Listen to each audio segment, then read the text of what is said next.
vais être honnête avec vous, je déteste courir. Enfin, pas vraiment courir. M'ennuyer en courant. Parce que courir 30 minutes face à un mur blanc ou dans une zone à l'extérieur que j'ai fait 250 fois, bah c'est très chiant. Par contre, courir en regardant YouTube ou Netflix, là, ça change tout. Et c'est exactement pour ça que j'ai accepté de tester ce tapis de course connecté. Et l'idée ici, pour le coup, ce n'est pas juste de tester un tapis de course. C'est de voir si ce Yeezool T3 Plus peut transformer une corvée en moment presque sympa. Parce qu'au final, souvent le problème, ce n'est pas le sport, c'est la motivation. Et qu'on s'y méprenne pas, je suis clairement pas le meilleur coureur de la Terre, et j'en ai pas la prétention d'ailleurs.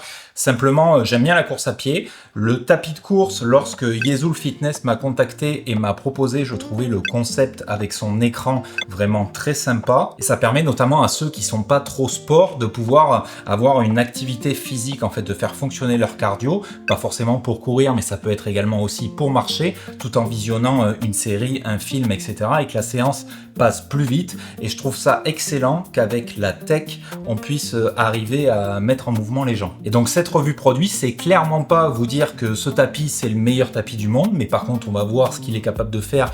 Et franchement, pour mon utilisation à la maison, j'ai tout ce que je veux. Et le but c'est pas non plus de vous montrer les performances sportives que je peux envoyer. Malgré tout, on va pousser le tapis à fond pour voir jusqu'à où il est capable de faire. Et ça, j'y arrive quand même à peu près. Concrètement, voilà ce qui se passe dans les faits. On lance une vidéo, une activité, et sans s'en rendre compte, on a déjà parcouru 20-25 minutes. Juste parce que notre cerveau était occupé ailleurs, et je vous montre directement sur le tapis comment ça se passe. Je vous montre en direct le tableau de bord, on va dire. Ici, vous avez les boutons concernant l'inclinaison, descendre et monter, sachant qu'on pourra monter jusqu'à des pentes de 10%, c'est plutôt intéressant. Ici, on a la molette pour partir, alors départ et arrêt, et également faire varier la vitesse à laquelle le tapis va défiler. Et ici, speed, on voit 4 et 8, c'est tout simplement des raccourcis, 4 km/h et 8 km/h, sachant que le tapis, vous pourrez aller au maximum à 14 km/h. Dans cette console centrale, il y a du NFC. Si vous approchez votre téléphone, moi personnellement, je m'en sers jamais, mais vous voyez, étiquette NFC détectée, je sais pas si vous allez le voir en vidéo, vous avez la possibilité de lancer l'application directement comme ça. Moi, j'ai pris habitude de la lancer directement, mais ça existe. Ici, vous avez également un porte-gobelet qui est plutôt pratique si vous voulez y mettre une gourde.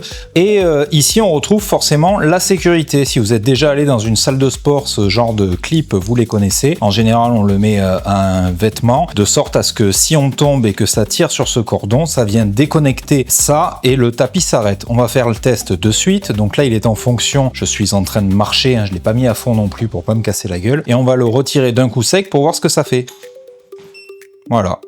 Ça se coupe et en même temps il bip, on l'entend. Donc je vais venir le remettre, tac, et ça repart pas tout de suite. Tant que je l'aurai pas lancé, le tapis ne repartira pas. C'est plutôt bien et c'est surtout nécessaire. Ça fonctionne comme ça doit fonctionner, il n'y a pas de souci là-dessus. Là, j'ai pas branché mon téléphone, donc je suis sur cet écran-là avec toutes les métriques, donc le kilomètre par heure, le pourcentage de montée, la distance que j'ai parcourue et le nombre de kilocalories que j'ai perdu. Forcément, ces métriques vont se mettre à jour au fur et à mesure de ma séance. Et si je branche le smartphone, vous allez voir que les métriques, en fait, ces métriques-là, on va les retrouver juste ici en haut à gauche. Vous voyez, elles sont là. Alors, pour faire partie de la séance, je vais appuyer ici. Je peux augmenter, si je tourne la molette, j'augmente la vitesse à laquelle je vais. Je ne sais pas si les métriques qui sont affichées ici, vous les voyez bien. Donc je pense que je vais débrancher le téléphone. Voilà, là je pense que ce sera mieux. C'est beaucoup plus large. Allez, admettons, je vais mettre 5%. 1, 2, 3, 4, 5. Et donc là, je suis en train de monter. Je suis à 5%. Je conserve toujours mes 4,4 km/h. Et on voit que bon, j'ai parcouru 70 mètres et perdu 4 kilocalories. On va aller à la vitesse max pour que vous vous rendiez compte ce que ça fait. Donc la vitesse max, c'est 14 km/h. Voilà. Et donc là, je suis bien à 14 km/h avec 5% de montée. Je ne sais pas si ça doit beaucoup bouger l'image. Je ne sais pas si ça sera correct pour vous. Enfin voilà, il n'y a pas de souci. Il y monte et je peux monter jusqu'à 10%. Donc là, je suis au maximum de ce que le tapis peut proposer. 14 km/h et 10% d'inclinaison.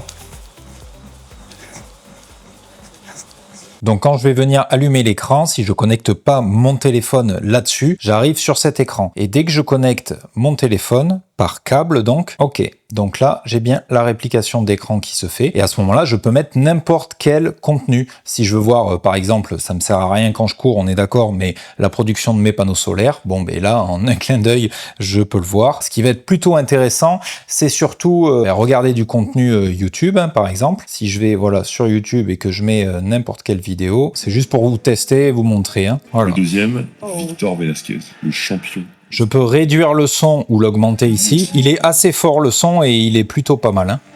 Tara Linchuk, un Ukrainien dont il faut se méfier absolument. Et enfin, donc là, ça va marcher pour YouTube, mais comme c'est de la réplication d'écran, effectivement, ça va marcher sur n'importe quoi. Je sais que moi, j'aime bien, par exemple, regarder Netflix, et ça fonctionne aussi exactement pareil.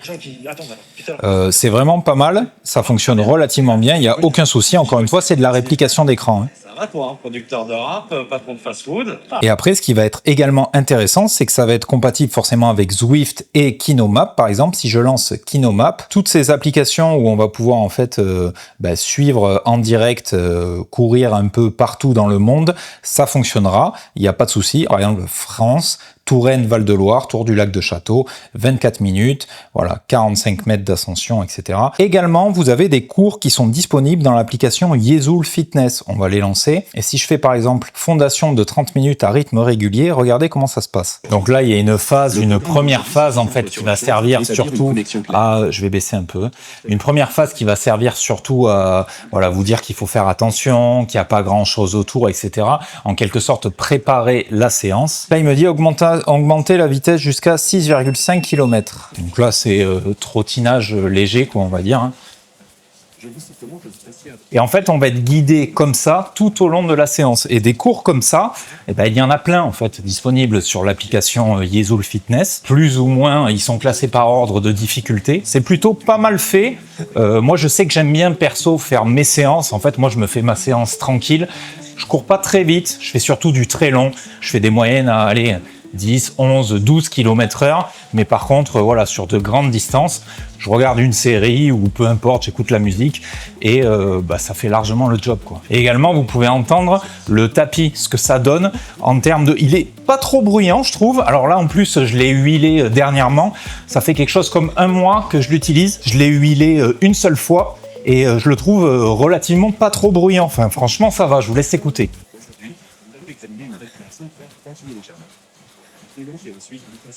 Et la burette d'huile pour l'entretien, on viendra la mettre sur cette barre ici. En fait, donc celle qui est fournie, hein, on vient la mettre directement ici sur la barre. Quand on va monter sur le tapis va faire pression sur la barre et va s'auto-lubrifier. C'est plutôt pratique et honnêtement, ça demande réellement pas d'effort. Alors oui, c'est vrai, il manquerait peut-être que l'écran soit connecté, qu'il soit tactile ou qu'il y ait Google TV dessus par exemple. On est ici sur de la connexion filaire, les câbles sont d'ailleurs fournis bien évidemment avec le tapis, hein, que ça soit en USB-C ou pour iPhone, les câbles anciennement Lightning vers DisplayPort, la connexion au tapis. Mais le mirroring, ça peut paraître old school. En contrepartie, n'importe quoi que tu regardes sur ton smartphone, tu l'affiches sur ton écran. Moi, je sais que j'aime bien, par exemple, visionner du contenu vidéo que j'ai en stockage sur mon NAS. Et bien, le fait de pouvoir le lire sur le téléphone, je peux le lire en même temps que je cours. Et ça, pour le coup, c'est très, très smart. Alors, on se retrouve dans un environnement qui est nettement moins fun, nettement moins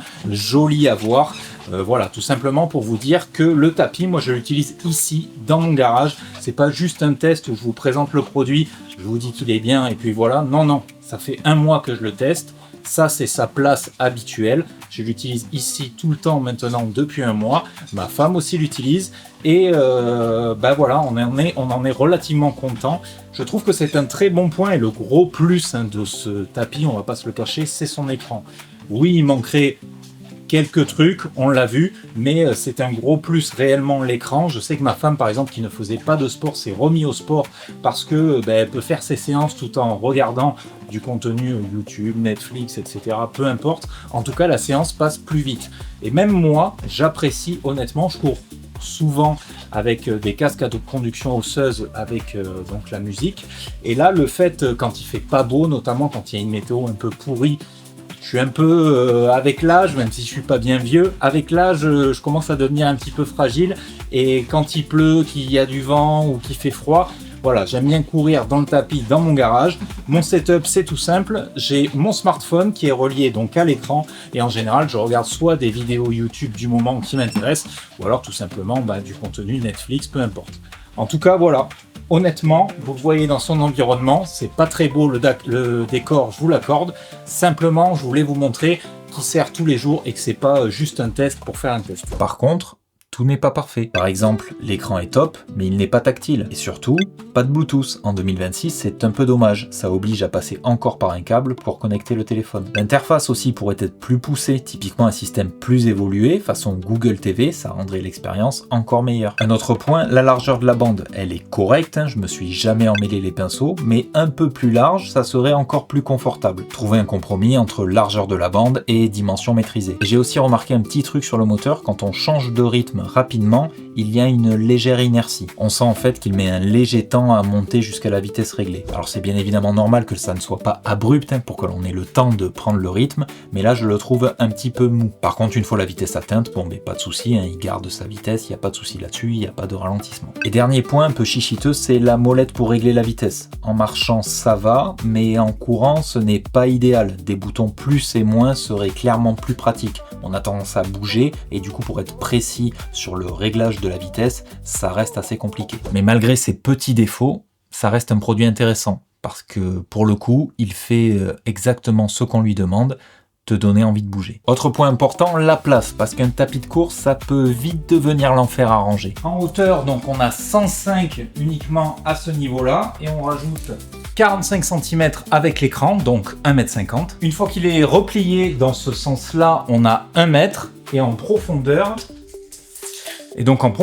en largeur, on a 74 cm. C'est des dimensions qui sont plutôt contenues, vous me direz ce que vous en pensez, mais par exemple, par rapport aux tapis qui sont souvent en salle de sport, ils sont nettement plus gros. Pour le plier ou le déplier, c'est un jeu d'enfant, ça se fait très facilement. Il y a une bague de rétention, on vient appuyer sur la bague et ensuite il descend tout tranquillement sur vérin.